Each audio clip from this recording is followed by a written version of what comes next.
waxaan ku xijin doonaa abwaan madar oo loo yaqaano abwaan bulay. bismillaahir rahmaanir rahiim ma sida waxa la yiraahdaa dhamays nafteedu baan kula hadlayay idinkuna wixii idin nafca waad iska qaadan kartaan marka iyada isfurfuraysa macna saa u buuran oo ay u baahan tahay in la macneeyo kulli qof kastaaba uu fahmayaa macnaha ay sido haddaan gudagal waxa ku bilaabmaysaa waqtigiiyo dharaaraha ha ku lumin dheeldheel ma dhalaali doontidii dhimashada xasuusnow dhaantada tumaysiyo dheeshiyo ciyaaraha waad dhaafi doontaa dhalanteedku hodo iyo way dhammaan adduunyadu haddii maanta dheehiyo dhabankaagu wacan yahay hayshiyo dharkaagana dhoobada la necab tahay waad deelman doontaa dharcad baa laguu xidhi dhabankaa laguu dhigi ciiddaad ka dhiidhidid saaxiib dhib iyo dheef dhabarkiisa kugu siday reerkaad ka dhalatiyo ubadkiiyo dhallaankii adowgaa dhammaantiis iilkay ku dhigiyo dhawaqa iyo jaantaad sii dhegaysan doontaa itixaan dhabaad geli xisaab aan dhammaan baa dheegaaga lagu furi dhaar igu wallaahiya dhaxalkaad la hooyatiyo waxaad dhigatay baad heli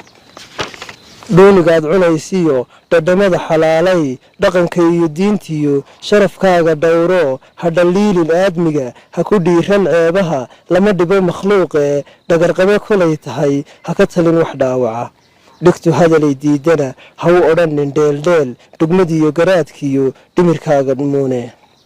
ka dhowrsoo xumaatada dembiyada ka dheerow bulshadana dhibteediyo ha ku talin wax dhaawaca ha dhantaalin aadmiga wixii ay dhankaagiyo dheegaaga tebayaan dhammays hawsha ugu qabo masaakiintan dhoohane dharaaruhu duleeyeen dhiishoodu madhantay hantidoodii laga dhacay ku dhawaaq dareenkood maxastiyo dhallaankiyo agoomaha dhaqaalee u dhufaan cadaawaha ku dhawow xaqiiqada hibadaadu yay dhicin dhaayuhu wixii jira ha arkaan dhaliishii dhiggaa iyo dad kula siman doqon aan waxdhaadayn ha u noqonin dhaandhaan dhimo maaha duniduye dhalataya wax soo curi taariikh dhigaaliyo dhaxal uga taga aadmiga wixii dhacay naftaadiyo dhimirkaaga yeydinin dhambaallada wakhtiga iyo adigoon tagtada dhilan ha dhadhamin wixii hore dhiirigeli hankaagoo dhaabadi timaadada ku dhegnow cibaadada dhabadiyo jidkeedoo kolunbaad ka dheefiye ha dhowaysan geerida.